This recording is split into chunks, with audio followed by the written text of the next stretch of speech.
प्रार्थना क्लेश्वर भक्ति देवी भक्तवांछित बलपतु कारण करुणा बनाने मंगलमयी मूर्ति पीतांबरधारी भगवान श्री बालकृष्ण प्यारे की वांगमयी मूर्ति मूर्ति बंधुओं श्रीमद् भागवत सप्ताह पारायण के आज हम तृतीय दिवस तीसरे दिन की प्रातःकालीन कथा को प्रारंभ कर रहे हैं। स्वामी भाई बहन हम आज के इस भक्तिमय अनुष्ठान की कथा को प्रारंभ करने से पहले 2 मिनट श्री हरि नाम कीर्तन करेंगे, उसके पश्चात अपनी कथा को प्रारंभ करेंगे। आइए सभी बड़े भाव से मीठी मीठी तालियों की सेवा करते हुए सर्वप्रथम श्री प्रभु नाम कीर्तन संकीर्तन। श्री राधा नाम अनमोल बोलो राधे राधे, राधा नाम अनमोल बोलो राधा नाम अनमोल बोलो राधे राधे, राधा नाम अनमोल बोलो राधे राधे, राधे राधे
श्रीमद्भागवत महापुराण जय जय श्री राम जय जय श्री राम।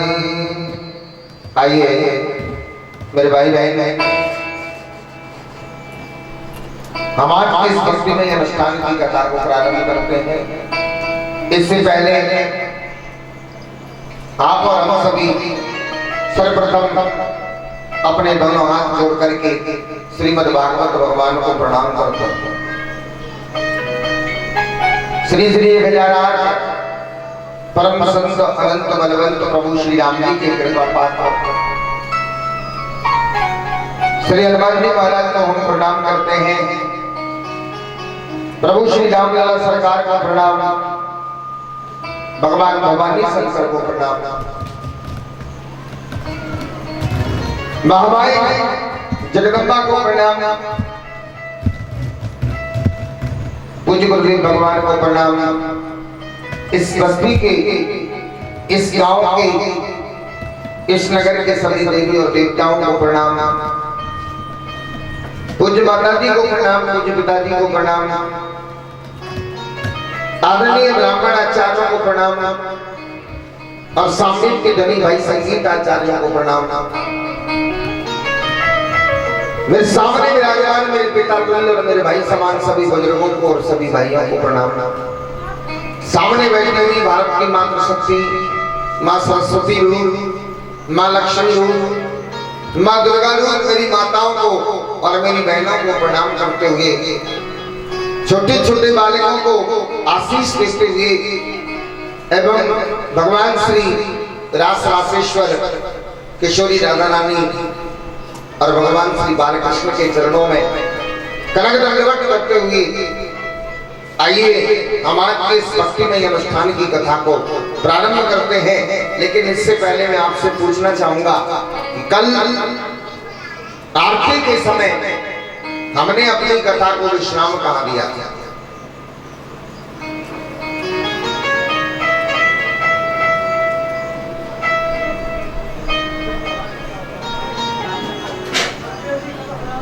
जय जय सूत जी ने कहा है स्वर्गाधिक ऋषियों, महाराज परीक्षित को जब 7 दिन में तक्षक नाम के सर्प के डसने से मृत्यु का श्राप मिला, महाराज परीक्षित ने विचार किया कि मेरी जिंदगी में केवल 7 दिन का समय है, मुझे मुक्ति का उपाय करना चाहिए। देवर्षि नारद भगवान वेदव्यास जी के पुत्र संत शिरोमणि परमहंस भगवान सुखदेव जी को लेकर के आए और मेरे भाई बहन भगवान सुखदेव जी ने राजा परीक्षित की मुक्ति के लिए उनको 7 दिन तक श्रीमद् भागवत की कथा सुनाना प्रारंभ कर दिया। यही हमने अपनी कथा को कल विश्राम। सुखदेव जी महाराज परीक्षित को कथा सुना रहे हैं और सुखदेव जी कहते हैं कि राजा परीक्षित प्रलय काल का समय था। आदि काल के बाद जब अनादि काल प्रारंभ होता है तो प्रलय आ जाता है और एक परीक्षित जब प्रलय आता है तो उस प्रलय काल के समय में इस धरती पर कुछ नहीं होता सिवाय पानी के, चारों ओर पानी ही पानी। और हे परीक्षित जब चारों ओर पानी ही पानी था तो उस पानी के अथाह सागर में उस पानी के बीचों बीच एक सुंदर सांवले रंग के पुरुष शेषनाग की सैया पर सो रहे थे। जब सुंदर शेषनाग की सैया पर सांवले रंग के पुरुष सो रहे थे, सोते सोते उस सांवले रंग के पुरुष की नाभि से एक कमल की नाल उत्पन्न हो।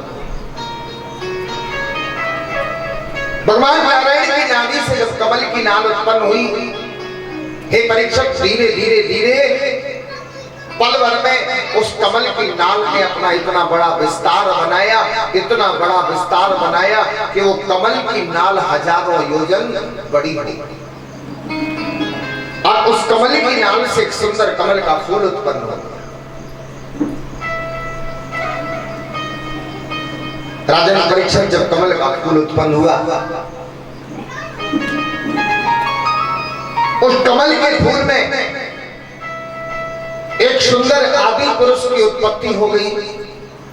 जब कमल के फूल से आदि पुरुष की उत्पत्ति हुई और हे परीक्षक, जब उस आदि पुरुष ने चारों तरफ नजरें घुमाकर के चारों दिशाओं में जब देखा तो उनके चार मुख और हो गए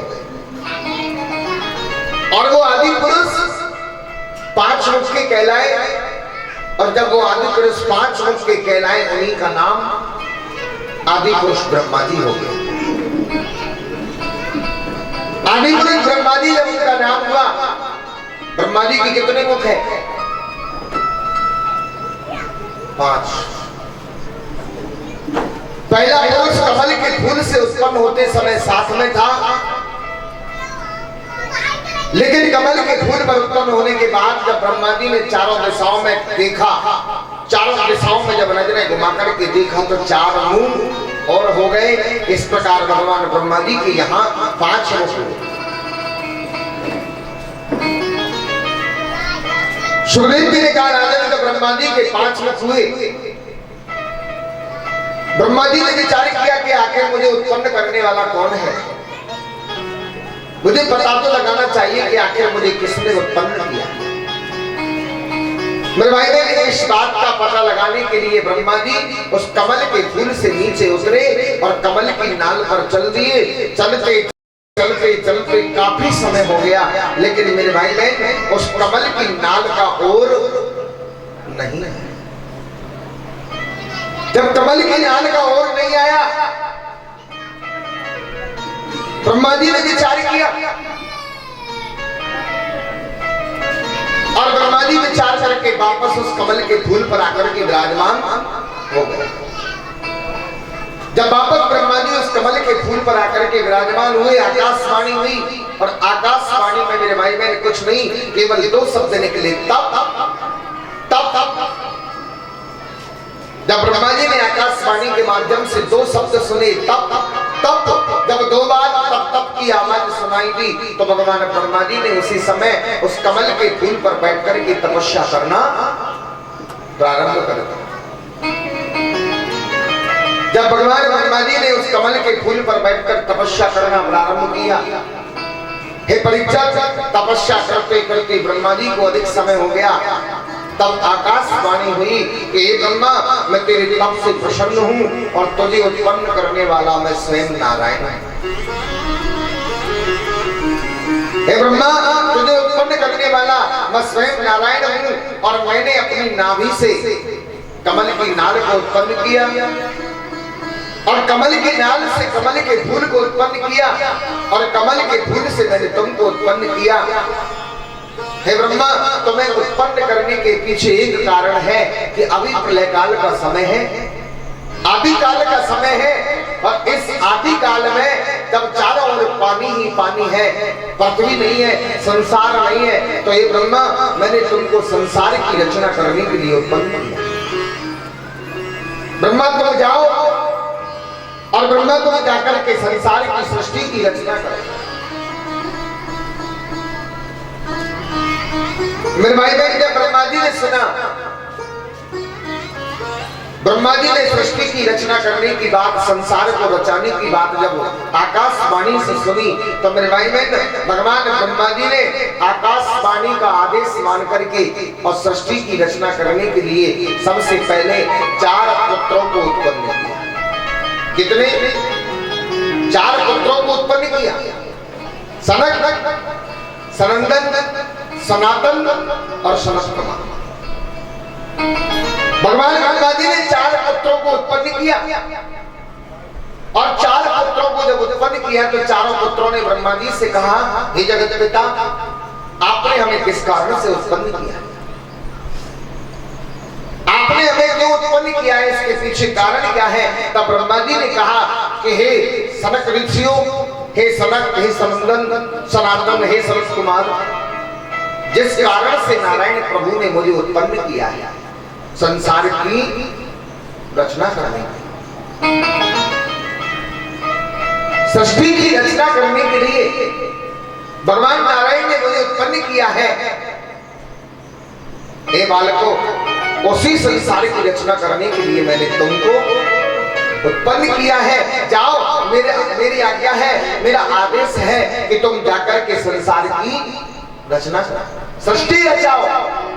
मेरे भाई बहन, आज जब चारों बालकों ने सुना तो चारों बालकों ने ब्रह्मा जी से मना कर दिया। क्या कहने लगे? भजन करे पर, क्या कहने लगे? भजन करे पर जगत ना रचाए, अब प्रभु चरणों का दर्शन पाए।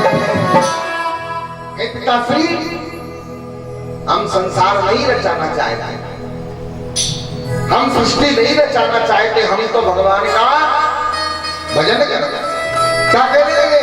भजन करे पर जगत न रचाए, भजन करे पर जगत न रचाए, प्रभु चरणों का दर्शन पाए। श्री राम जय राम, जय जय राम, श्री राम जय राम, जय राम, श्री राम जय राम, जय राम। और क्या कहने लगे? क्योंकि हे पिताश्री, हे जगत पिता, इस संसार में आप जिस जगत को रचाने की बात कर रहे हो, वो जगत, ये जग झूठा देखो सपना, ये जग झूठा देखो सपना, ये जग झूठा देखो सपना, ये जग झूठा देखो सपना।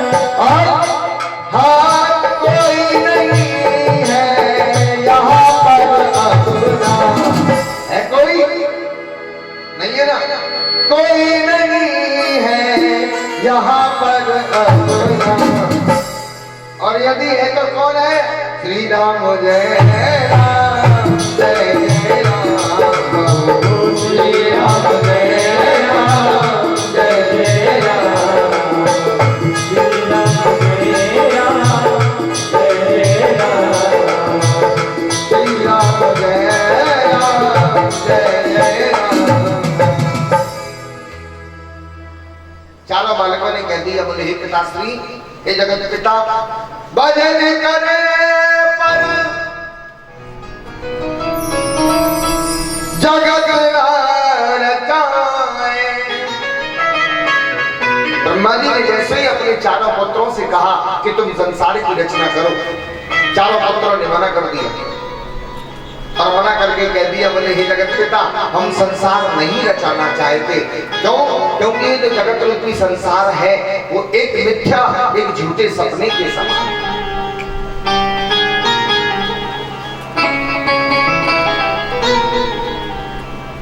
और हम इस संसार के झूठे झगड़े में नहीं पड़ के हम तो प्रभु का भजन करना चाहते हैं। और कब तक करना चाहते हैं? जब तक प्रभु चरणों का दर्शन पाए।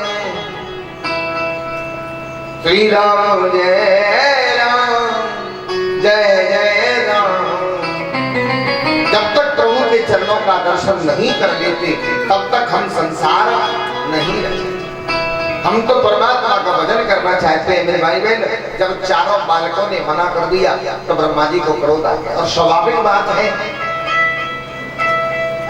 होता भी है कि यदि पिता अपने पुत्रों से कोई काम के लिए कहे और पुत्र यदि उस काम को करने के लिए मना कर दे, पिता की आज्ञा का पालन नहीं करे, तो स्वाभाविक बात है कि पिता को क्रोध आएगा।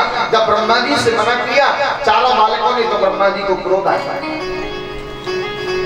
और ब्रह्मा जी को जब क्रोध आया तो मेरे भाई बहन, ब्रह्मा जी ने क्रोध में आकर के अपने चारों बालकों को श्राप दे दिया। पंचवर्षीय से तुमने मेरी आज्ञा का पालन नहीं किया तुमने मेरी बात को स्वीकार नहीं किया, इसलिए हे बालकों मैं तुमको श्राप देता हूं कि तुम आज से हमेशा 5 वर्ष के बालक बने रहो। चाहे तुम्हारी हजारों वर्ष की आयु हो जाए, चाहे तुम युगों युगों तक जीवित रहे, पर हमेशा तुम 5 वर्ष के बाल ब्रह्मचारी बने रहो। मेरे भाई बहन, आज अपने पुत्रों को जब श्राप दिया तो श्राप देते समय ब्रह्मा जी को इतना क्रोध आया कि ब्रह्मा जी के दोनों भावों के बीच का कपाल फट गया। जब ब्रह्मा जी के दोनों भावों के बीच का कपाल फटा तो मेरे भाई बहन, ब्रह्मा जी की भावों के बीच के कपाल में से एक छोटा सा काले रंग का पुत्र पैदा हो गया। यदुराति श्रेष्ठा नामना रुद्रदीप जायते। ब्रह्मा जी की दोनों भावों के बीच का कपाल फटने से एक काले रंग का पुत्र पैदा हो गया। क्षण भर में वो बड़ा हो गया और पैदा होते ही वो रोने लगा। जब वो बालक पैदा होते ही रोने लगा, उस बालक ने कहा, हे ब्रह्मा जी, आपने मुझे किस लिए उत्पन्न किया है? आपके लिए क्या क्रोध रूपी मेरा ये रूप चाहिए था जो आपने मुझे क्रोध से उत्पन्न किया है? बताइए प्रभु, मेरा नाम क्या है और मुझे काम क्या है? आपने किस काम के लिए मुझे उत्पन्न किया है? ब्रह्मा जी ने कहा, नामना रुद्रदीप जायते। हे बालक, तूने जन्म लेते ही, अवतार लेते ही मेरे भाव के बीच के कपाल के फटने से उत्पन्न हुआ और उत्पन्न होते ही तूने रोना शुरू किया, और जब रोना शुरू किया इसलिए तुम्हारा नाम रुद्र होगा। क्या होगा? रुद्र।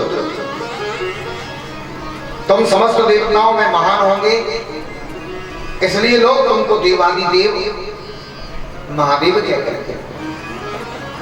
काशी में तुम्हारा वास होगा और 12 ज्योतिर्लिंगों के रूप में तुम्हारी पूरे संसार में पूजा होगा।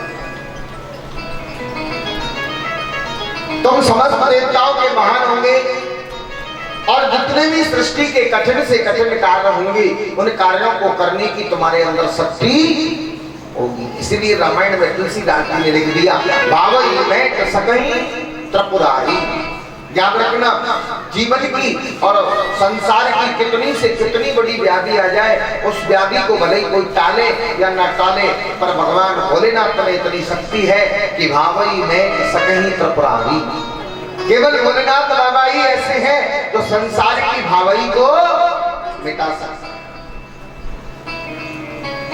महादेव जी का नामकरण हो गया। महादेव जी ने कहा, नामकरण तो कर दिया प्रभु, लेकिन आपने मुझे किस लिए उत्पन्न किया है? काम क्या है? ब्रह्मा जी बोले, जिस काम से नारायण ने मुझे उत्पन्न किया है, संसार की रचना करने, सृष्टि पैदा करने, सृष्टि का निर्माण करने के लिए। हे महादेव, उसी काम से मैंने तुमको उत्पन्न किया है। जाओ महादेव और संसार की रचना करो। मेरे भाई बहन, जब महादेव जी ने सुनकर के ब्रह्मा जी का आदेश माना और ब्रह्मा जी का आदेश मान करके महादेव जी ने सृष्टि की रचना की, तो कैसी सृष्टि? कैसी? कि भूत प्रेत बेताल गण, कि भूत प्रेत बेताल गण और पिशाच कराल, डाकिनी साकिनी योगिनी, सिरजी सिवती का।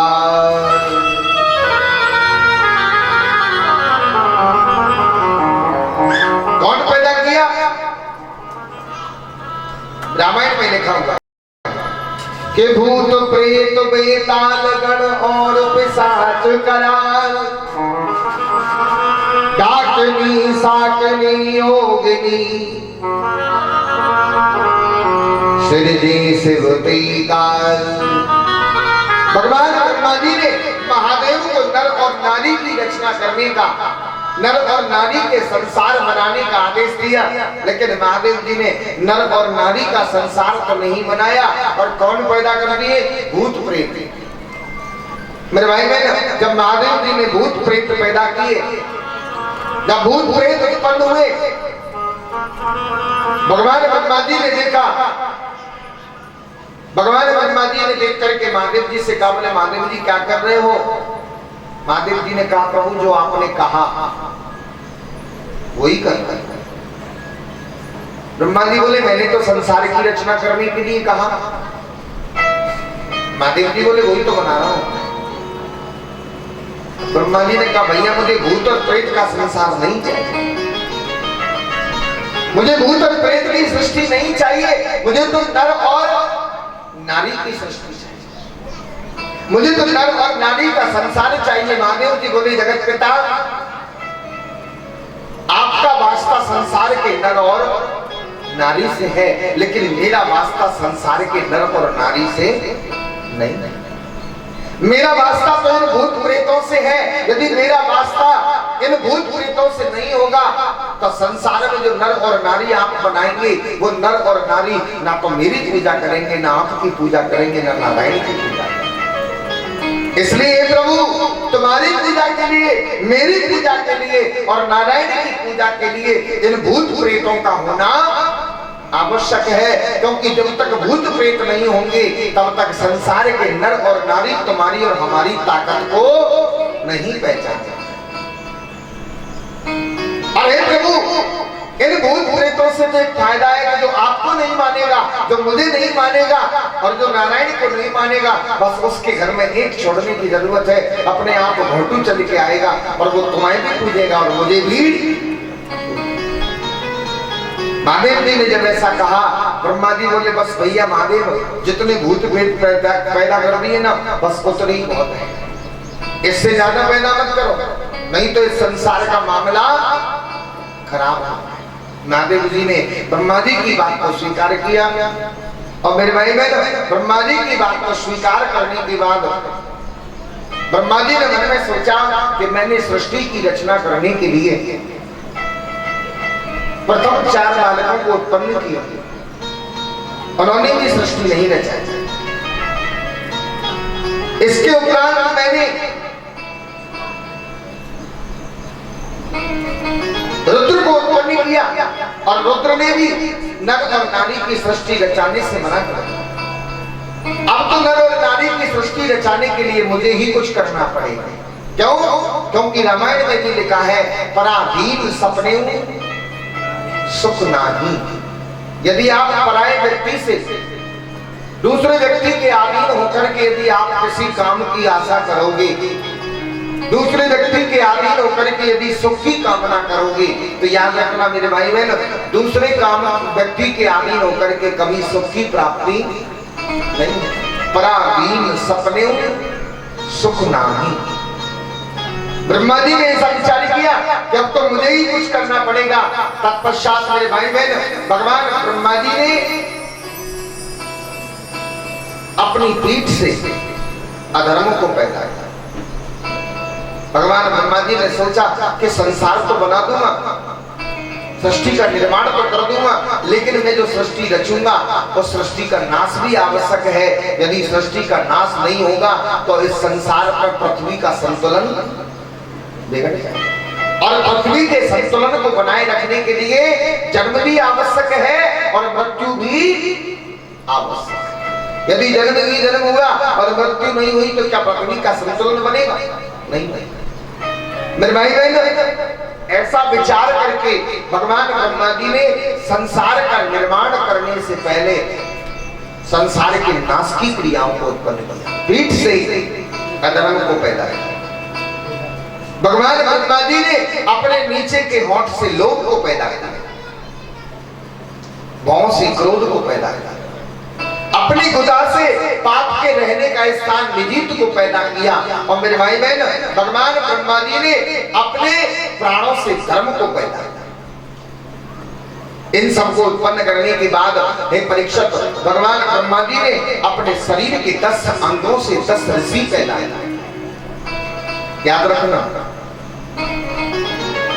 भगवान ने संसार के नाश की क्रियाओं को उत्पन्न करने के बाद अधर्म को अधर्म को उत्पन्न करने के बाद, लोभ को उत्पन्न करने के बाद, क्रोध को उत्पन्न करने के बाद, निजित को उत्पन्न करने के बाद भगवान ब्रह्मा जी ने अपने शरीर के 10 अंगों से 10 ऋषि पैदा किए। मेरे भाई बहन, जब भगवान ब्रह्मा जी ने अपने शरीर के 10 अंगों से 10 ऋषि पैदा किए, उनमें सबसे पहले भगवान ब्रह्मा जी ने अपने मन से मरीचि ऋषि को पैदा किया। सबसे पहले भगवान ब्रह्मा जी ने अपने मन से किसको पैदा किया? मरीचि ऋषि को पैदा किया। उसके पश्चात भगवान ब्रह्मा जी ने अपने नेत्रों से, अपनी आंखों से अत्रि मुनि को पैदा किया, जो अनुसुईया के पति था। उसके पश्चात भगवान ने अपने कानों से पुलस्त ऋषि को पैदा किया। और हे परीक्षक, पुलस्त ऋषि को पैदा करने के बाद भगवान ब्रह्मा जी ने अपने प्राणों से वशिष्ठ ऋषि को पैदा किया। अपने शरीर की चमड़ी से भगवान ब्रह्मा जी ने भृगु ऋषि को पैदा किया। और भृगु ऋषि को पैदा करने के बाद मेरे भाई बहन, भगवान ब्रह्मा जी ने अपने अंगूठे से दक्ष को पैदा किया। जब दक्ष को पैदा किया तब अंत में भगवान ब्रह्मा जी ने अपनी गोदी से नारद, गोद जानते हो ना, गोद बालकी के बीच का जो हिस्सा होता है उसको गोद बोलते हैं। भगवान ब्रह्मा जी ने अपने अंगूठे से दक्ष को पैदा करने के बाद भगवान ब्रह्मा जी ने अपनी गोदी से नारद ऋषि को पैदा किया। और नारद ऋषि को पैदा करने के बाद हे परीक्षक, अंत में भगवान ब्रह्मा जी ने अपने शरीर की छाया से, किससे? अपने शरीर की छाया। क्या बोलते हैं शरीर की छाया को? जब अपन धूप में जाते हैं ना, जब अपन धूप में जाते हैं तो अपने आगे आगे अपनी क्या चलती है? छाया। उस छाया को क्या बोलते हैं? परछाई। क्या बोलते हैं? परछाई। भगवान ब्रह्मा जी ने अंत में अपनी परछाई से कर्दम ऋषि को पैदा किया। और मेरे भाई बहन, 10 ऋषियों को 10 अंगों से पैदा करने के बाद भगवान ब्रह्मा जी ने अपने वाणी से एक सरस्वती नाम की सुंदर कन्या को पैदा किया। जब भगवान ब्रह्मा जी ने अपनी वाणी से सरस्वती नाम की कन्या को पैदा किया, मेरे भाई बहन, उस कन्या की सुंदरता को देख करके भगवान ब्रह्मा जी उस पर मोहित हो गए। और जब भगवान ब्रह्मा जी उस पर मोहित हुए, ब्रह्मा जी के हृदय में उस कन्या के प्रति जब बुरे विचार आए, आकाशवाणी हो गई। और आकाशवाणी हुई कि हे ब्रह्मा, तुम जिस कन्या के बारे में बुरे विचार सोचते हो, वो कन्या कोई और नहीं है, तुम्हारी बेटी है, क्योंकि तुमने उसे अपनी वाणी से उत्पन्न किया है। और कन्या के प्रति, अपनी बेटी के प्रति ऐसा विचार है ब्राह्मण, ये ठीक नहीं है। मेरे भाई बहन, जब ब्रह्मा जी ने आकाशवाणी को सुना तो ब्रह्मा जी ने मन में विचार किया, बुरा तो नहीं लगेगा। याद रखना, पाप करने से पाप नहीं लगता। जितना पाप करने से नहीं लगता, उससे कई गुना पाप के बारे में सोचने से लग जाता है। इसलिए याद रखना मेरे भाई बहन, गलत भले ही मत करो, लेकिन गलत करने के बारे में यदि आपने अपने मन में सोच भी लिया तो आपको करने से ज्यादा पाप मिलेगा। और मन में जो आपने गलत सोचा है, उससे जो पाप लगता है, उस पाप को कहते हैं मनसा पाप। आज ब्रह्मा जी ने गलत किया नहीं, लेकिन अपनी कन्या के बारे में जब पूरे विचार पैदा किए तो ब्रह्मा जी को मानसिक पाप लगता। जब भगवान ब्रह्मा जी को मनसा पाप लगा तो मेरे भाई बहन, भगवान ब्रह्मा जी ने सोचा कि मुझे मेरे मानसिक पाप से मुक्ति करनी है, क्या करना चाहिए? तब मेरे भाई बहन, भगवान ब्रह्मा जी ने अपने मानसिक पाप से मुक्ति पाने के लिए भगवान ब्रह्मा जी ने अपने शरीर को छोड़ दिया। जब भगवान ब्रह्मा जी ने अपने शरीर को त्यागा, अपने शरीर को छोड़ा, तो मेरे भाई बहन, अपने शरीर को छोड़ते समय ब्रह्मा जी के शरीर से धुआं निकला।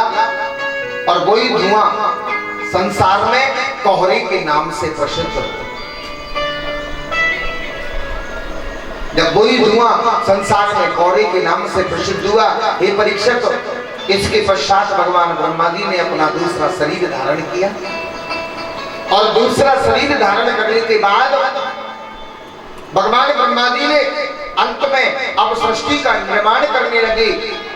तो सृष्टि के निर्माण के लिए भगवान ब्रह्मा जी ने अपनी दाहिनी भुजा से महाराज मनु को उत्पन्न किया, स्वाम्भू मनु। भगवान ब्रह्मा जी ने अपनी दाहिनी भुजा से मनु नाम के राजा पैदा किए और अपनी बाईं भुजा से शत्रुपा नाम की कन्या पैदा। जब मनु और शत्रुपा को उत्पन्न किया, भगवान ब्रह्मा जी ने मनु और शत्रुपा को उत्पन्न करने के बाद दोनों को सृष्टि की रचना करने का आदेश दे दिया, दोनों का विवाह करवा दिया। अब मेरे भाई मैंने यहां भी शंका है, यहां भी शंका है। भगवान ब्रह्मा जी ने अपनी दाहिनी भुजा से किसको पैदा किया? मनु को, राजा मनु। और बाईं भुजा से किसको पैदा किया? शत्रुपा नाम की कन्या को। तो मनु के पिताजी कौन हुए? ब्रह्मा। और शत्रुपा के पिता कौन हुए? ब्रह्मा। जब दोनों के पिता ब्रह्मा हैं, तो वो दोनों रिश्ते में कौन हुए? कौन हुए? अब जब बहन भाई हुए, तो फिर दोनों का विवाह क्यों? क्या बहन भाई का विवाह हो सकता है? नहीं हो सकता। लेकिन ब्रह्मा जी ने किया, और किया क्यों? इसके पीछे कारण है, और कारण कुछ नहीं है कि वहीं से भगवान ब्रह्मा जी को इस्लाम की स्थापना करनी थी। ये धर्म कोई अलग नहीं होते, धर्म तो जातियां तो इंसान ने बांटी है, लेकिन भगवान ब्रह्मा जी ने तो वर्ण पैदा किया। भगवान के यहाँ वर्ण व्यवस्था है, जातियों की व्यवस्था भगवान के यहाँ नहीं है। और दूसरा कारण ये था कि मेरे भाई बहन, भगवान ब्रह्मा जी ने मनु और शत्रुपा का विवाह भले ही करा दिया, लेकिन इस काम को वही कर सकता है। कौन?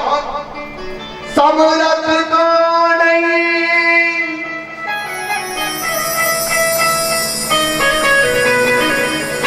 हर समरथ को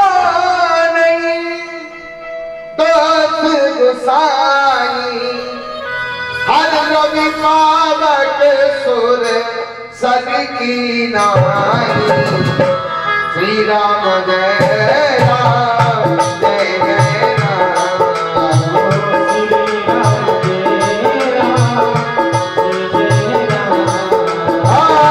समरथ को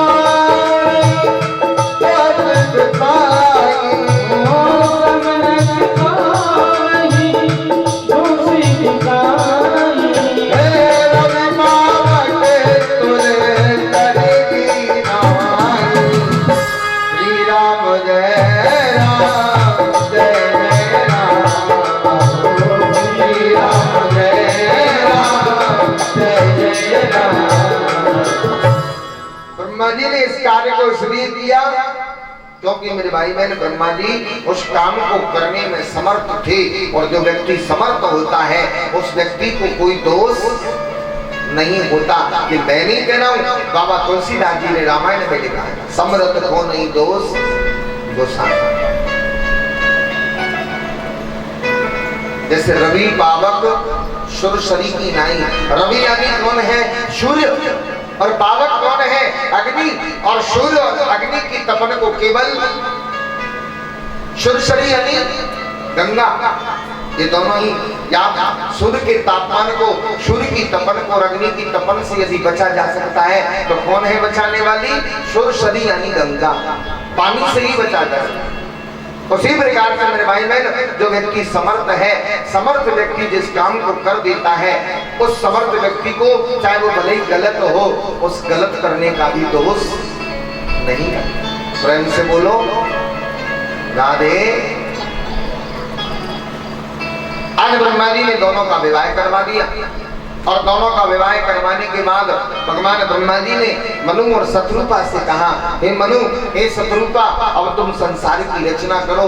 मनु शत्रुपा ने हाथ जोड़ लिए। और हाथ जोड़ करके कहा, प्रभु हे जगत पिता, आपके कहे अनुसार, आपकी आज्ञा अनुसार हम सृष्टि की रचना तो कर लेंगे, लेकिन प्रभु ये बताओ कि हम जो सृष्टि रचेंगे वो सृष्टि रहेगी कहाँ, क्योंकि चारों तरफ पानी ही पानी। क्योंकि प्रभु अभी तक तो सारा जो ड्रामा हो रहा है, अभी तक जो सारी क्रिया हो रही है, अभी तक का जो सारा खेल है वो केवल कमल के फूल पर है।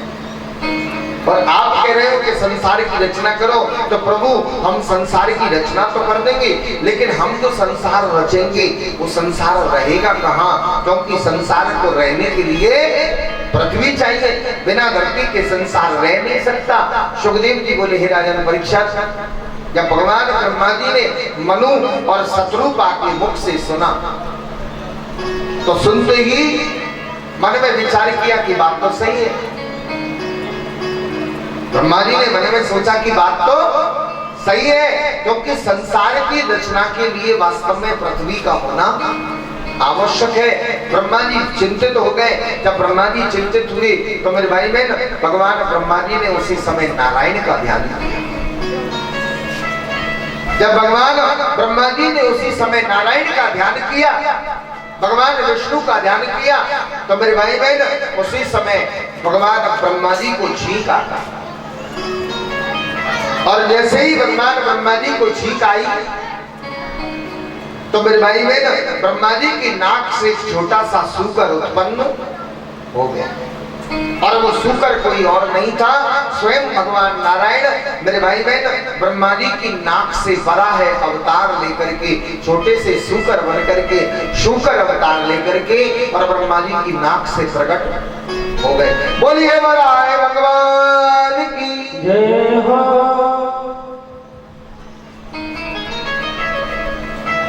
आज बराए भगवान का प्राकट हुआ।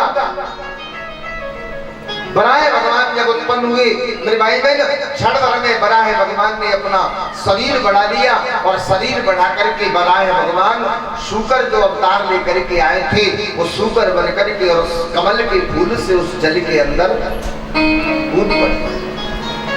जब कमल के फूल से जल के अंदर कूदे, कूद करके मेरे भाई बहन उस जल के अथाह सागर में, उस पाताल में पहुंच गए, और वहां पर देखा कि जब पृथ्वी का प्रलय हुआ था तो प्रलय काल के समय हिरण्याक्ष नाम का राक्षस इस पृथ्वी के पुण्य क्षेत्र को उठा करके, पृथ्वी के कुंड को उठा करके और पाताल में ले गया था। बराह भगवान ने जाकर के उस पृथ्वी के पिंड को उठा लिया, और जैसे ही बराह भगवान ने अपने दांतों पर इस पृथ्वी के पिंड को उठाया और उठा करके जब बराह भगवान लाने लगे, रास्ते में हिरण्याक्ष मिल गया।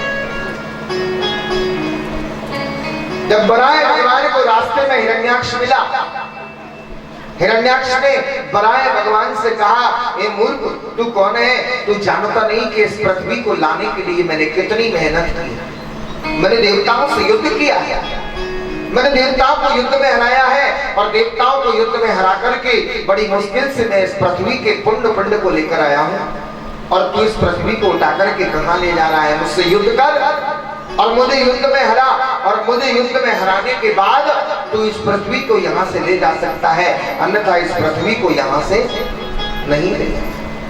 मेरे भाई बहन, आज बराह भगवान ने सुनकर के उस पृथ्वी के पिंड को नीचे रख दिया, और नीचे रख करके बराह भगवान ने उसी समय हिरण्याक्ष नाम के राक्षस से युद्ध किया। 27 दिन तक युद्ध चला, और हे परीक्षित, अंत में 27वें दिन बराह भगवान ने उस हिरण्याक्ष का वध कर दिया। भगवान ने उस हिरण्याक्ष को मारा, और हिरण्याक्ष को मार करके बराह भगवान उस पृथ्वी के पिंड को उठा करके लाए, और पिंड को उठा करके बराह भगवान ने उस जल के ऊपर पृथ्वी को स्थापित कर दिया। जब जल के ऊपर स्थापित किया, क्यों? पृथ्वी को काय के ऊपर स्थापित किया? काय के ऊपर? पृथ्वी को काय के ऊपर रखा? जल के ऊपर। तो जल कहाँ है? पृथ्वी के नीचे। जल कहाँ है? पृथ्वी के पर बरसता कहाँ से है? तो फिर ऊपर है या नीचे? बोलो बोलो। जब जल पृथ्वी के नीचे है तो बरसता कहां से है? ऊपर।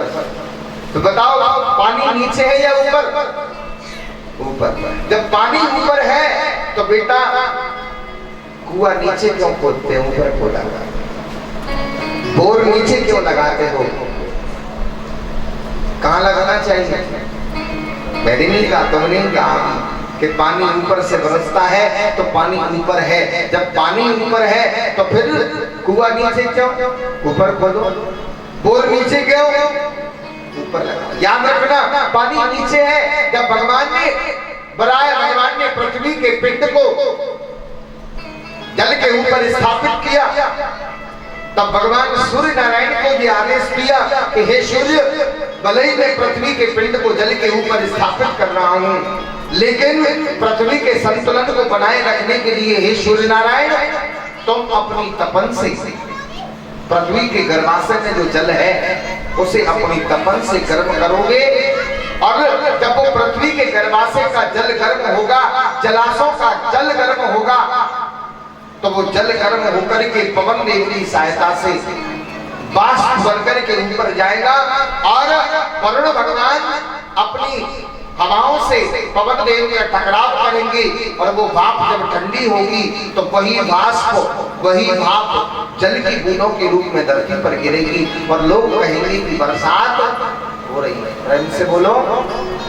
इसलिए याद रखना, पानी ऊपर नहीं है। और तुम तो बेटा वैसे ही विद्यार्थी हो, तो तुम्हें तो इस बात का पता होना चाहिए कि जल कैसे बरसता है। बड़ी वृंदावन में हरि लाल की।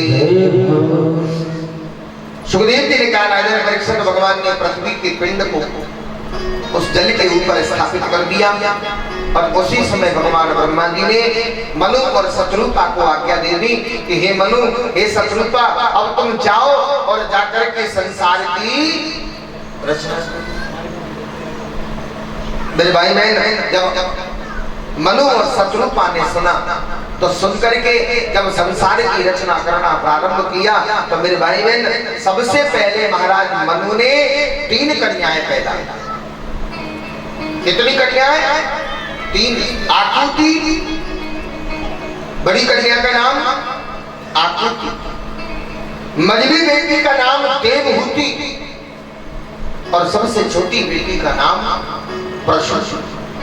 महाराज मनु ने 3 कन्याएं पैदा की, आकृति, देवहूति और प्रसूति, और 2 पुत्र पैदा किए, प्रियव्रत, उत्तानुपाद।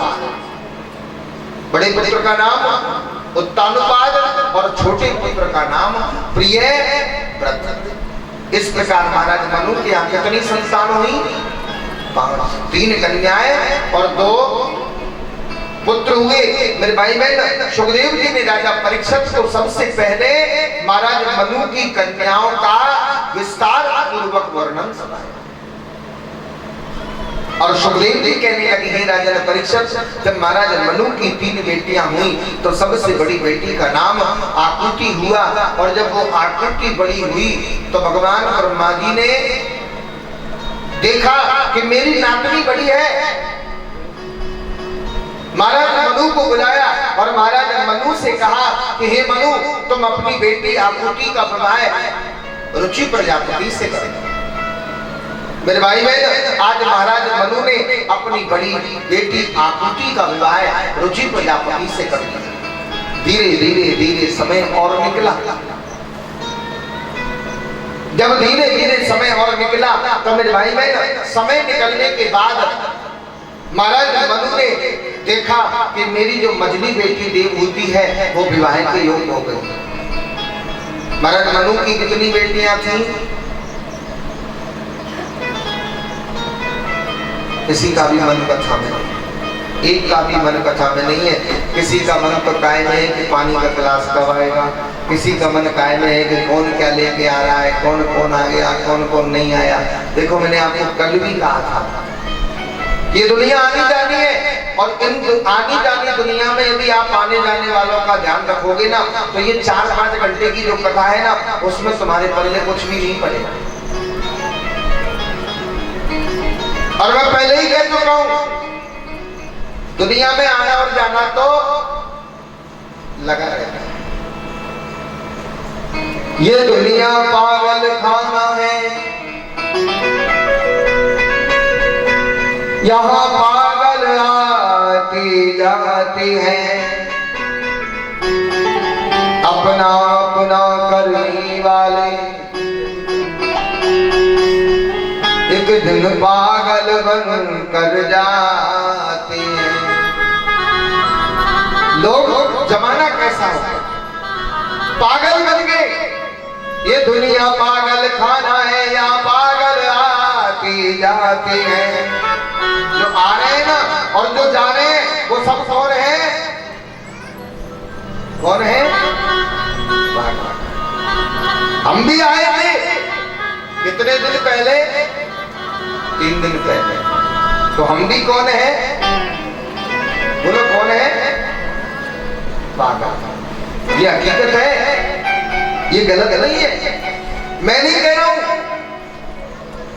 पूर्णिमा शर्मा जी जो वृंदावन की सबसे बड़ी कवि है, भगवान कृष्ण की अनंत भक्त है, उन्होंने भक्तमाल में ये दर्शाया है, भक्तमाल की कथा में ये लिखा है कि वास्तव में ये दुनिया एक पागल के समान। ये दुनिया पागल खाना है, यहाँ पागल आते जाते हैं, अपना अपना करने वाले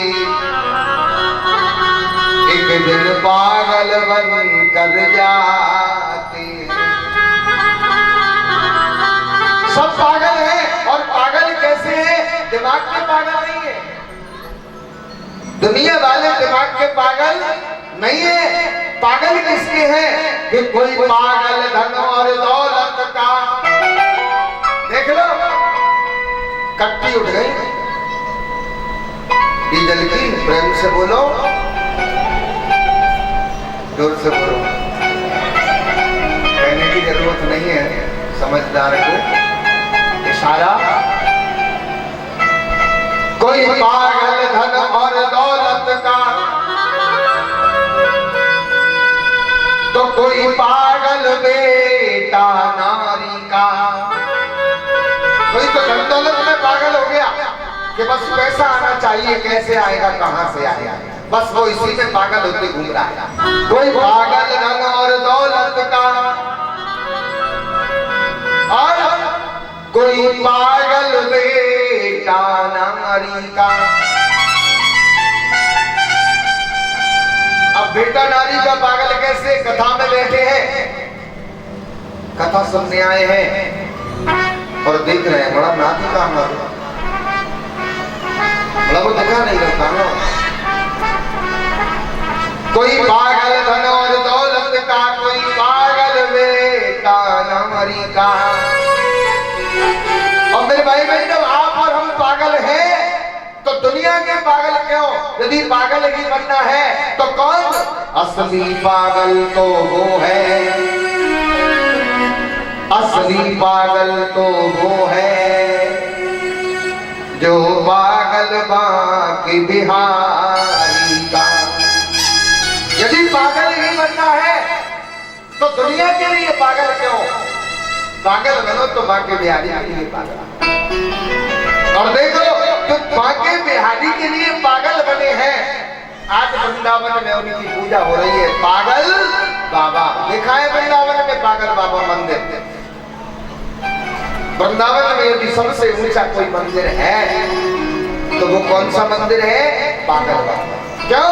क्योंकि कृष्ण की भक्ति में वो इतने पागल हो गए, इतने पागल हो गए कि उन्होंने अपना सर्वस्व परमात्मा को सौंप दिया। यदि पागल ही बनना है तो डीजल की कट्टी के मत बनो, समय समय पर वो भी करो, लेकिन ये नहीं कि बस 24 घंटे कहां से आएगा, कैसे आएगा, देने वाला कौन है, ये आप जानते हैं। और जब निकलती है ना फसल, तो भैया सब यही कहेंगे, वो तो भैया परमात्मा तुझे जेल में तुझे गई, जब जानते हैं कि ऊपर वाले को जितना देना है उतना ही देगा, फिर भी मानते नहीं है, वो तो कट के उठाए गए। प्रेम से बोलो क्यों भाई? तो इसलिए कह रहा हूं कि दुनिया आ रही है, दुनिया जा रही है, आने जाने वालों को मत देखो। यदि आने जाने वालों को देखोगे ना तो कथा के जितने भी बाण चल रहे हैं ना, उन सारे बाणों से चूक जाओगे। प्रेम से बोलो, जोर से बोलो। सुखदेव जी ने कहा, राजन महाराज मनु ने अपनी बड़ी बेटी आकृति का विवाह रुचि प्रजापति के साथ किया। कुछ समय बाद महाराज मनु ने देखा कि मेरी बेटी देवहूति विवाह के योग्य हो गई। जब मनु महाराज ने देखा कि मेरी मजली बेटी देवहूति विवाह के योग्य हो गई है, तो महाराज मनु के मन में विचार आ गया और महाराज मनु ने सोचा कि आखिर मेरी बेटी देवहूति बड़ी सुकन्या है, तो मुझे इसका विवाह किसके साथ करना चाहिए। मेरे भाई बहन, जब महाराज मनु के मन में ये विचार आया तो देवऋषि नारद जी वहां पर घूमते घूमते और महाराज मनु के पास में पहुंचे। जब देवऋषि नारद मनु के पास में पहुंचे, मनु महाराज ने देखा कि नारद आए हैं। महाराज मनु ने प्रणाम किया, स्वागतम ते नमस्तुभ्यम देवऋषि नारदा। हे देवऋषि नारद, मैं आपको स्वागत रूपी नमस्कार करता हूं। नारद जी ने प्रणाम स्वीकार किया और नारद जी ने प्रणाम स्वीकार करके कहा, महाराज तुम कोई चिंता में कथम रोदसी नपम काते चिंता बलियसी। राजन, हे मनु, तुम कोई चिंता में हो, तुम्हारा मुख मलिन है, तुम्हारे मस्तिष्क पर चिंताएं की रेखाएं हैं। महाराज मनु ने कहा, हाँ देवऋषि, वैसे तो कोई चिंता नहीं, न यश की चिंता, न वैभव की चिंता, न धन की चिंता। तो नारद जी बोले, फिर किस बात की चिंता है? तब महाराज मनु ने कहा, हे देवऋषि नारद, वैसे तो मुझे कोई चिंता नहीं है, बस एक चिंता है कि मेरी मझली बेटी देवहूति विवाह के योग्य हो गई। मैं इसका विवाह किसके साथ करूं? नारद जी ने कहा, ब्रह्मा जी की जो छाया से पैदा हुए हैं, ब्रह्मा जी की परछाई से जो ऋषि पैदा हुए हैं, कौन? कर्दम्ब ऋषि। हे महाराज मनु, उन कर्दम्ब ऋषि के साथ में तुम अपनी बेटी देवहूति का विवाह कर। नारद जी उपदेश लेकर के चले गए। महाराज मनु के मन में विचार आया और मेरे भाई बहन, उसी समय महाराज मनु अपनी बेटी देवहूति के विवाह की लग्न पत्रिका लेकर के और कर्दम्ब ऋषि के आश्रम पर पहुंचे। जब महाराज मनु बेटी के विवाह की लग्न पत्रिका लेकर के कर्दम्ब ऋषि के आश्रम पर पहुंचे, कर्दम्ब ऋषि ने देखा कि राजा मनु आए हैं। ऋषि ने प्रणाम किया और आने का कारण पूछा। कथम कारण की आगच्छम महाराज, आज आपके अचानक आने का कारण? महाराज मनु ने जब सुना तो महाराज मनु ने कहा कि हे कर्दम्ब ऋषि, हे ऋषिराज, मेरी मझली बेटी देवहूति विवाह के योग्य है। सो महाराज, मैं चाहता हूं कि मेरी मझली बेटी देवहूति का विवाह तुम्हारे साथ में किया जाए। मैं मेरी बेटी का विवाह तुम्हारे साथ करना चाहता हूं। कर्दम्ब ऋषि ने कहा, नहीं नहीं नहीं, असंभव। महाराज ऐसा नहीं हो सकता। महाराज मनु ने कहा, क्यों नहीं हो सकता? कर्दम्ब ऋषि ने कहा, महाराज यदि मैंने विवाह कर लिया, यदि मैंने आपकी कन्या के साथ विवाह कर लिया, तो मेरा मन इस संसार में लग जाएगा। और यदि मेरा मन इस संसार की माया में लग जाएगा तो मैं मेरे नारायण को भूल जाऊंगा, मैं मेरे प्रभु को भूल जाऊंगा और मैं मेरे प्रभु का भजन नहीं कर पाऊंगा। इसलिए हे महाराज मनु, मैं अपना विवाह नहीं करना चाहता। मुझे अपना विवाह नहीं करना, चाहे भले तुम्हारी बेटी कितनी ही सज्जन हो, कितनी ही सुशील हो, कितनी ही सुंदर हो, और मैं तुम्हारी बेटी के साथ ये कौन है? कोई पागल धन और दौलत का। क्यों? जींस के पैंट वाले बैठे, एक आध तो सगाई वाले आए तो मना कर दोगे क्या? प्रेम से बोलो। एक भी नहीं दिख रहा है तो पता नहीं कहाँ है। सगाई वाले आएंगे तो मना कर दोगे? नहीं करोगे, नहीं करोगे। लेकिन धन्य है, कर्दम ऋषि मना कर दिया, नहीं महाराज विवाह नहीं करना।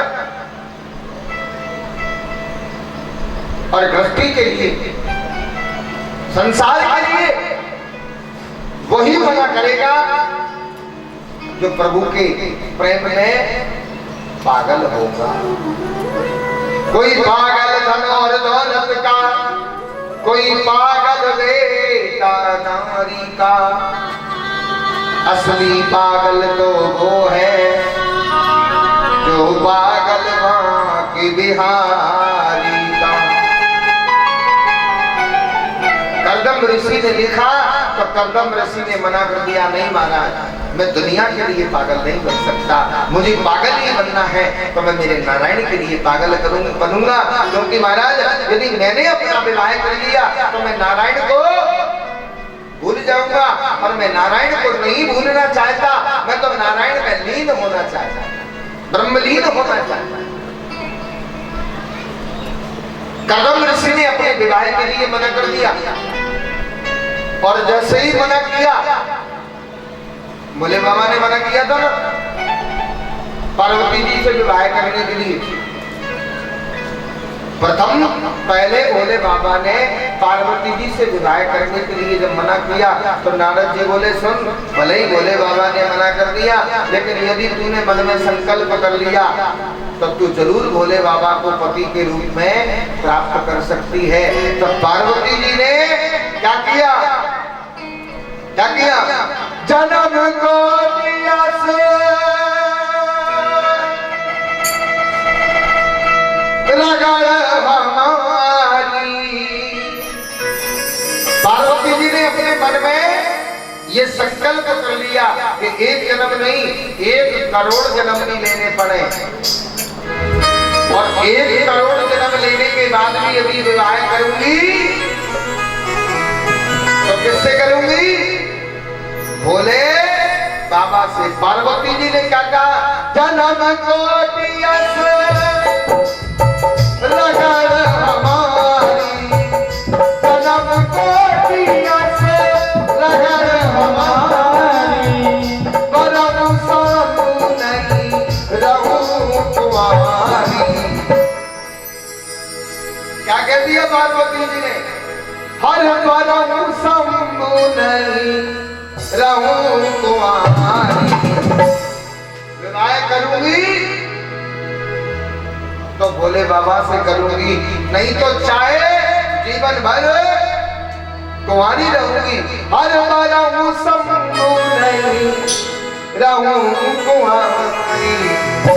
श्री राम जय राम जय जय राम।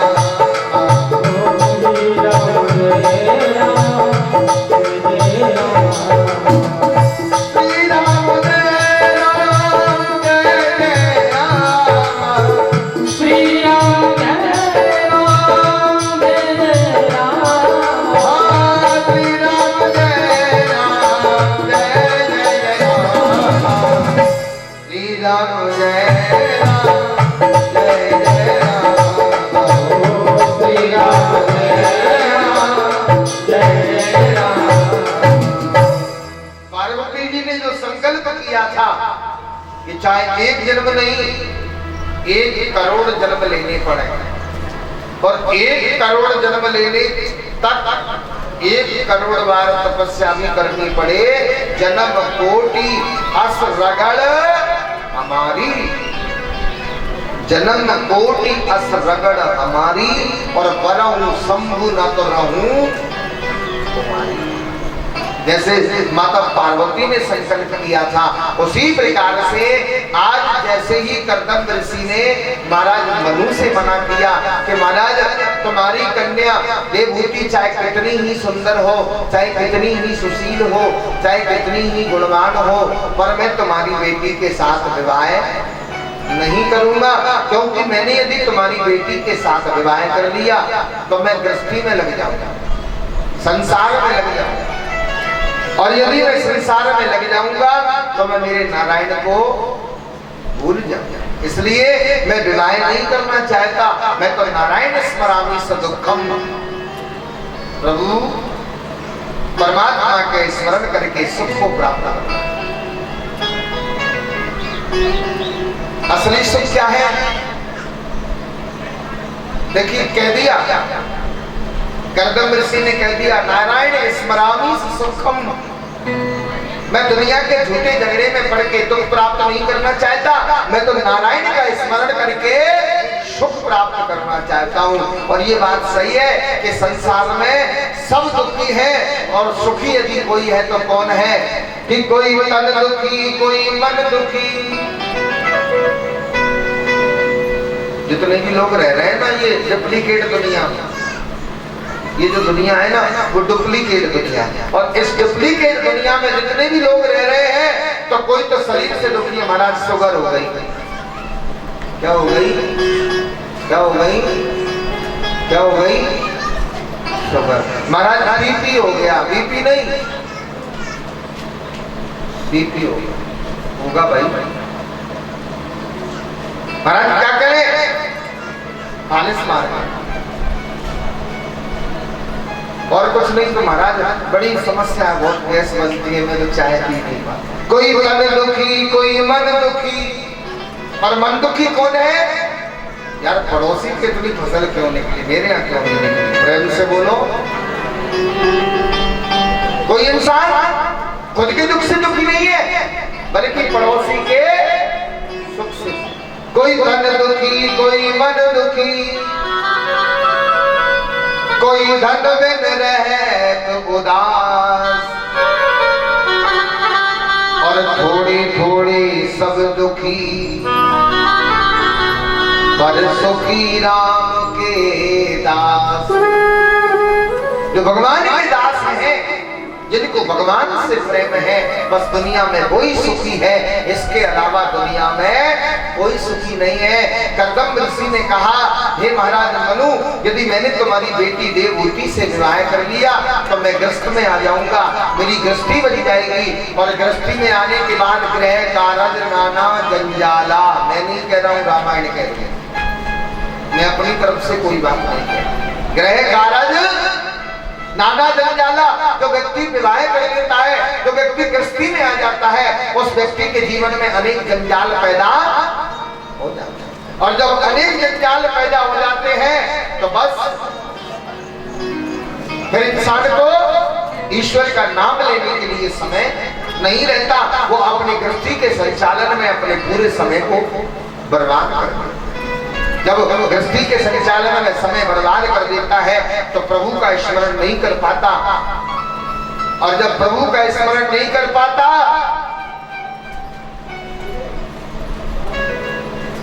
ये दुनिया पागल खाना है, पागल आते जाते हैं, और जब तक जितना है, जब तक जितना है तब तक तो क्या करेंगे? अपना अपना करने वाले एक दिन पागल बन कर जाते हैं। पागल बन के आए हो और पागल बन के ही जाना पड़ेगा। प्रेम से बोलो, जोर से बोलो। सुखदेव जी ने कहा, राजन कर्दम ऋषि ने मना कर दिया, नहीं महाराज मैं तुम्हारी बेटी के साथ विवाह नहीं करूंगा। जैसे ही कर्दम ऋषि ने मना किया तो महाराज मनु ने अपने हाथ में जल ले लिया, और महाराज मनु ने अपने हाथ में जल लेकर के संकल्प कर दिया कि महाराज तुम्हारा संकल्प है कि मैं विवाह नहीं करूंगा, तो महाराज मेरा भी संकल्प है कि मैं मेरी बेटी का विवाह करूंगा, तो तुम्हारे साथ ही करूंगा, अन्यथा किसी के साथ नहीं करूंगा, चाहे मेरी बेटी जीवन भर के लिए कुंवारी रहे। ऐसा कोई पिता हो सकता है? ऐसा कोई बाप हो सकता है जो अपनी बेटी के विवाह का संकल्प करे? महाराज मनु ने अपनी बेटी देवहूति के विवाह का संकल्प कर लिया कि महाराज चाहे कुछ भी हो जाए, मैं यदि मेरी बेटी देवहूति का विवाह करूंगा तो तुम्हारे साथ ही करूंगा, अन्यथा किसी के साथ नहीं करूंगा, चाहे मेरी बेटी जीवन भर के लिए कुंवारी रह जाए। मेरे भाई बहन, जब महाराज मनु ने संकल्प लिया तो अब कर्दम ऋषि की क्या हालत हो गई? वही गत सांप छछूंदर केरी। रामायण में चौपाई है ना, वही गत सांप छछूंदर केरी। सांप जब अपने मुंह में छछूंदर को रख लेता है ना तो सोचता है कि ऐसी यदि निकल के जाऊंगा तो मरूंगा और बाहर फेंकूंगा तो अंधा हो जाऊंगा। अब तो बीच के इधर के ना क्या करेंगे? कर्दम ऋषि ने बीच का रास्ता निकाला और कर्दम ऋषि ने बीच का रास्ता निकाल करके महाराज मनु से कहा, ठीक है महाराज, आपका संकल्प है कि मैं अपनी बेटी का विवाह करूंगा तो तुम्हारे साथ ही करूंगा, तो महाराज मैं तुम्हारे व्रत को पूरा तो कर दूंगा, तुम्हारे संकल्प को पूरा तो कर दूंगा, लेकिन महाराज एक शर्त है कि तुम्हारी बेटी के साथ 7 फेरे तो ले लूंगा, विवाह तो कर लूंगा, लेकिन महाराज मैं तुम्हारी बेटी के साथ गृहस्थी में नहीं रहूंगा। प्रेम से बोलो, तुम्हारी बेटी के साथ गृहस्थी में नहीं रहूंगा, तुम्हारी बेटी के साथ सांसारिक जीवन नहीं जीऊंगा। महाराज मनु ने कहा, हे ऋषिराज, हे कर्दम ऋषि, जो आपको अच्छा लगे सो करना, लेकिन तुम मेरे व्रत को पूरा कर दो, मेरे संकल्प को पूरा कर दो कि तुम तो अपना विवाह करो। मेरे भाई बहन, महाराज मनु के संकल्प को पूरा करने के लिए कर्दम ऋषि ने देवहूति के साथ विवाह करने के लिए हाँ कह दिया। तैयार हो गए। जब तैयार हुए तो राजा मनु ने देवहूति के विवाह की लग्न पत्रिका कर्दम ऋषि को दे दी और हे परीक्षा, हे राजन, कुछ समय बीता और कुछ समय बीतने के बाद कर्दम ऋषि अपनी बारात सजा करके देवहूति को बिहाने के लिए आए। जब कर्दम ऋषि अपनी बारात सजा करके देवहूति को बिहाने के लिए आए, वेद और शास्त्र की नीति से हे परीक्षक, देवहूति का विवाह कर्दम ऋषि के साथ हुआ। और जब महाराज मनु और रानी शत्रुपा अपनी बेटी देवहूति को विदा करने लगे,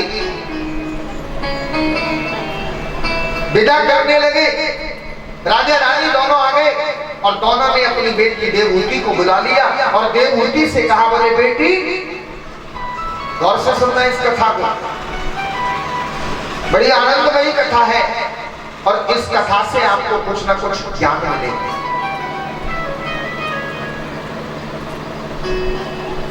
महाराज मनु और रानी शत्रुपा ने अपनी बेटी देवहूति को बुलाया और देवहूति से कहा, बोले बेटी, क्या कहा?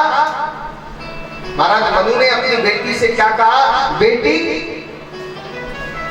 तू 2 कुल की लाज है। और ये बात सही है मेरे भाई बहन कि बेटी जो होती है वो 2 कुल की लाज है।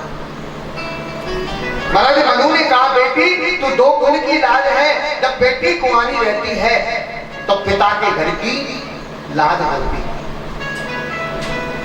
और जब बेटी का विवाह हो जाता है तब बेटी तू ससुराल में अब जाकर के ससुर के कुल की लाज बनती है। गृहिणी गृह पक्षते, गृहिणी गृह सोविनम।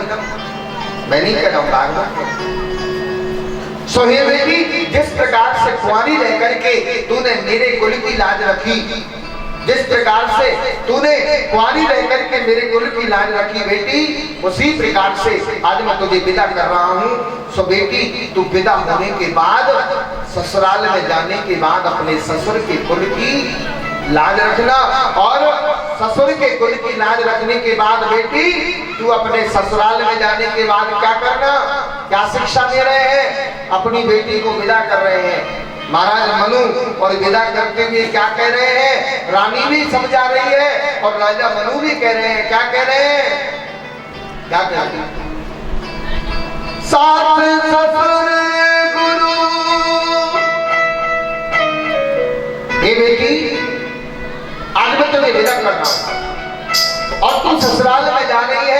बेटी ससुराल में जाने के बाद क्या करना, सास ससुर गुरु सेवा करियो, सास ससुर गुरु सेवा करियो, सास ससुर सेवा करियो, सास ससुर गुरु सेवा करियो, सास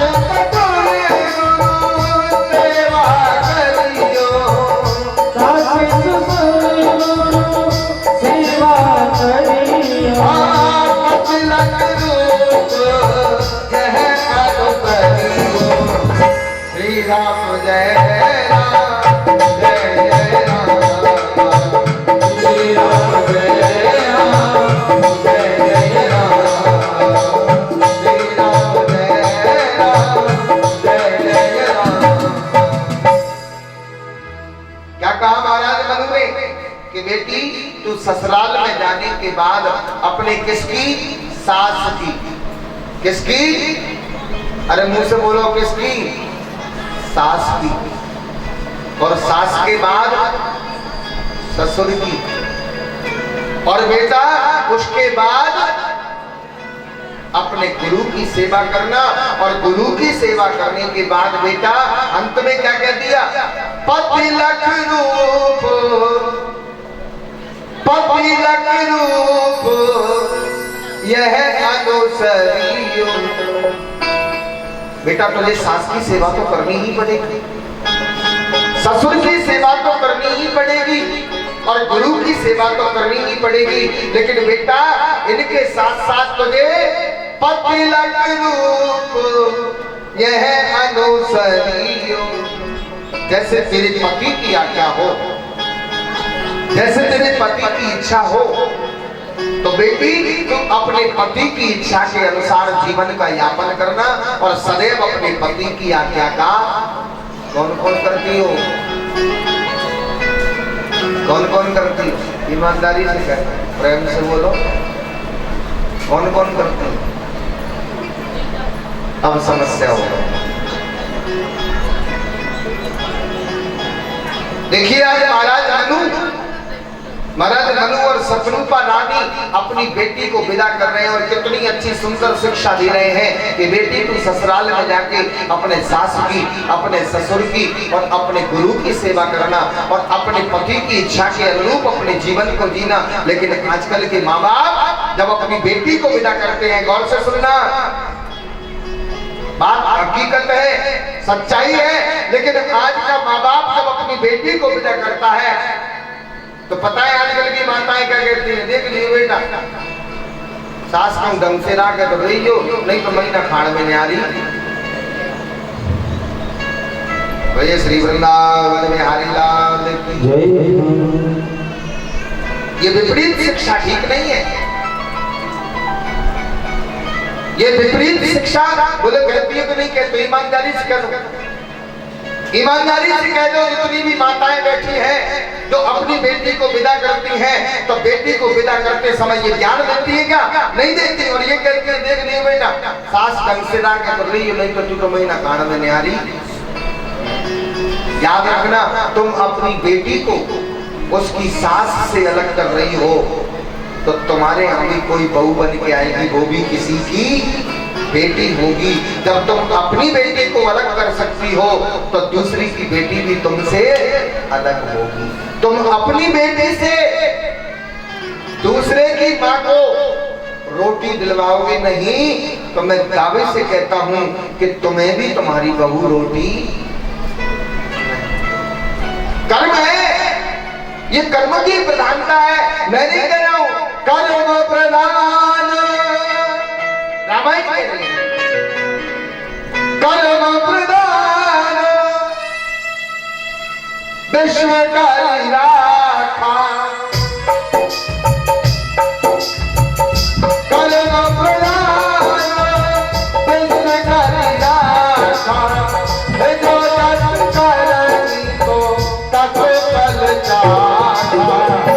श्री राम जय राम जय जय राम, श्री राम जय राम जय जय राम।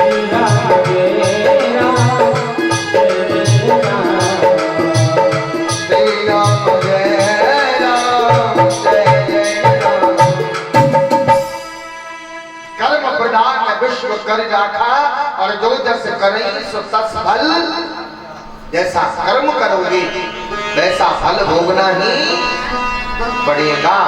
तुम अपनी बेटी को ज्ञान दोगे किस बात का? जैसा तुम अपनी बेटी से कहोगे। कल तुम्हारे यहाँ बहू बन के आएगी, वो भी किसी की बेटी। लेकिन मेरे भाई बहन, महाराज कर्दम ऋषि ने जब देवहूति को विदा किया,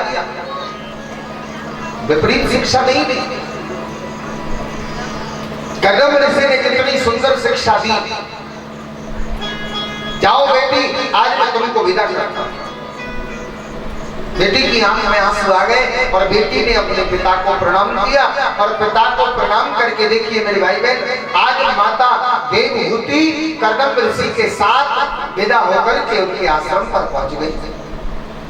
और जैसे ही कर्दम ऋषि के साथ में विवाह हुआ, उनके आश्रम पर पहुंची, और जैसे ही आश्रम में पहुंची, कर्दम ऋषि ने देवहूति से कहा कि हे देवहूति, बस मैंने तुम्हारे पिताजी के संकल्प को पूरा कर दिया।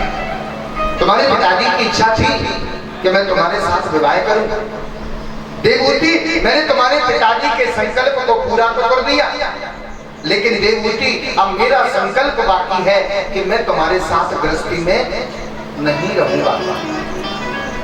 मैं तुम्हारे साथ अपना जीवन नहीं जीऊंगा। तुम अलग झोपड़ी बनाओ और अलग झोपड़ी बना करके सुंदर आश्रम में अलग निवास करो। मेरे भाई बहन, जब कर्दम ऋषि की बात देवहूति ने सुनी तो धन्य है माता देवहूति। मेरे भाई बहन, जैसे ही सुना तो सुनते ही माता देवहूति को अपने पिता की बात याद आ गई। और जब माता देवहूति को अपने पिता की बात याद आई तो माता देवहूति ने मन में सोचा कि मेरे पिताजी ने जब मुझे विदा किया था तो विदा करते समय ये कहा था कि बेटा, जैसे तेरे पति की आज्ञा हो, जैसे तेरे पति की इच्छा हो, तो उसके अनुसार अपने जीवन को यापन करना। और मेरे पति की इच्छा है कि मैं अलग रहूं, गृहस्थी का जीवन नहीं जीऊं। तो मेरे भाई बहन, सुनते ही माता देवहूति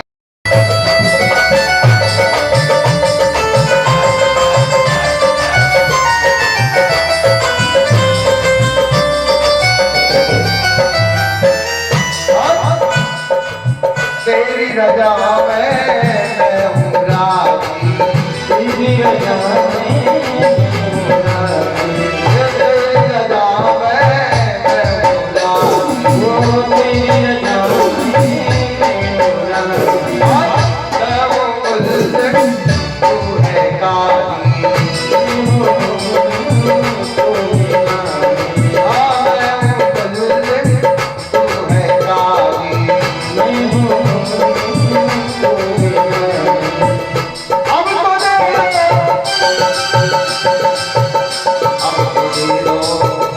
अब तो दे दो सजाया मेरे अलवेले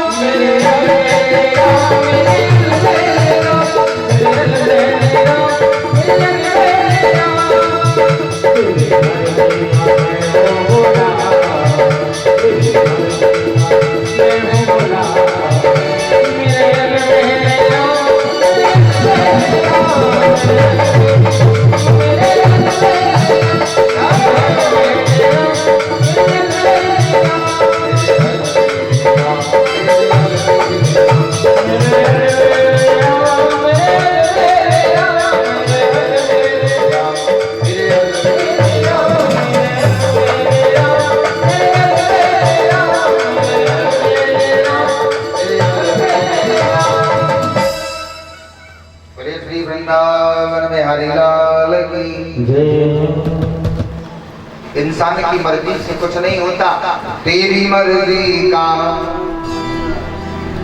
मैं हूँ गुलाम। मेरे अलवेले राम, तेरे अलवेले श्याम। मेरे भाई बहन, कर्दम ऋषि की मर्जी थी कि एक पुत्र हो जाए, एक पुत्र तो नहीं हुआ। और कितनी कन्याएं हो गई? 9। जब 9 कन्याएं हुई तो कर्दम ऋषि ने मन में सोचा कि वास्तव में ये संसार जो है ना वो झूठा है। कहा तो विवाह नहीं कर रहे थे, ऐसे तैसे विवाह कर लिया, और विवाह कर दिया तो गृहस्थी में नहीं रहना चाह रहे थे, ऐसे तैसे गृहस्थी में रह लिया। का निर्माण कैसे किया? प्रभु ने गर्भ के अंदर जीव का निर्माण कैसे किया? ये ज्ञान आज कपिल देव भगवान अपनी माता देवहूति को दे रहे हैं, और माता देवहूति से कह रहे हैं कि हे माता देवहूति, जब उस जीव को भूख लगती है माँ के गर्भ में, तो वो जीव अपनी भूख मिटाने के लिए अपनी माँ के गर्भ में इधर से उधर जब घूमता है, और उसकी माँ भूख मिटाने के लिए खट्टा, मीठा, ठंडा, गरम, चिकना, चुपड़ा जो भी खाती है, ठंडा खाती है, तो ठंडी वस्तु जब उस जीव के शरीर पर पहुंचती है तो वो जीव तड़पता है। गरम खाती है, गरम वस्तु खाती है, तो गरम वस्तु जब उस जीव के शरीर पर पहुंचती है तो वो जीव तड़पता है। और माँ जो भी अन्न खाती है, मोर मुकुट भरे तुम रानी लट भरे, मोर मुकुट भरे तुम रानी लट भरे।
Thank you.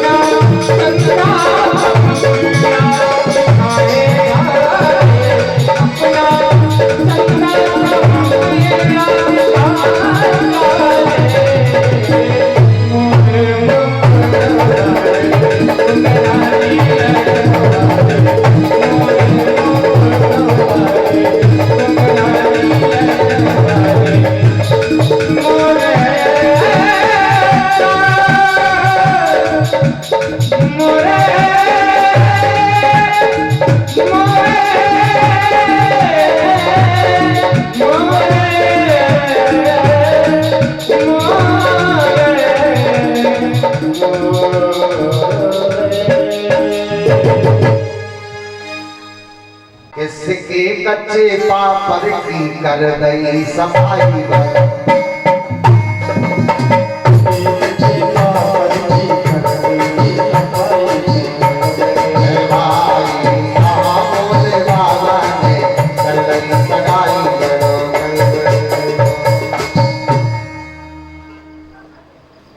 बोले बाबा ने कहा कोई बात नहीं, थोड़ा सा और बनवा लो। मेरे भाई बहन बोले बाबा के कहने पर राजा हिमाचल ने थोड़ा सा और भोजन बनवाया। पार्वती जी को पता चला, माता पार्वती जी ने कुछ तुलसी के पत्ते अन्नपूर्णा माँ का ध्यान रख करके उस भोजन में मिलाए, और जैसे ही शुक्र शनिचर भोजन करने को बैठे एक दो ग्रास दिए, और वो तुलसी का पत्ता जब शुक्र शनिचर के मुंह में आया तो शुक्र और शनिचर की पूरी भूख शांत। प्रेम से बोलो। सुखदीप जी बोले राजा ने परीक्षा। इस प्रकार कुछ समय बाद तोरण मारने का समय आया, महादेव जी दूल्हा बने, और जैसे ही दूल्हा बने महादेव जी ने अद्भुत श्रृंगार किया, और ऐसा श्रृंगार किया, ऐसा श्रृंगार किया मेरे भाई बहन कि गले में माला फूलों की बजाय सर्पों की माला, हाथों में बाजूबंद की बजाय छोटी छोटी नागिनें, चेहरे पर